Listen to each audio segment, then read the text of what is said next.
Welcome to the Tech Egg. Don't get scrambled. Enjoy the video. You begin by preparing the phone and target device. First, make sure your Android version and the app you'll mirror support screencast or built-in capture. This matters because older builds limit resolution and audio. Once done, connect both devices to the same Wi-Fi network so discovery works smoothly. Then enable microphone access and notification visibility if you need audio or alerts shown. Now open Quick Settings.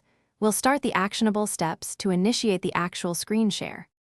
You swipe down twice to open Quick Settings and locate Cast or Screencast.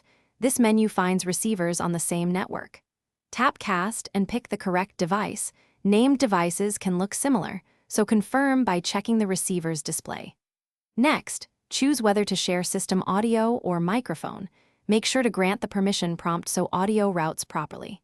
If offered, pick full screen or portrait to match your presentation. This ensures aspect ratio and touch behavior are preserved. You finish by stopping the session from Quick Settings or the persistent notification to free the receiver. If casting fails, first restart Wi-Fi on both devices and relaunch the app. Many discovery problems clear with a network toggle. Make sure cast permission and screen capture access were granted in settings, and reboot the phone if issues persist. One quick troubleshooting tip: if audio is missing, check app privacy or microphone permissions. Granting access often restores sound without reinstalling. Thanks for watching. Consider subscribing if I helped unscramble your problems.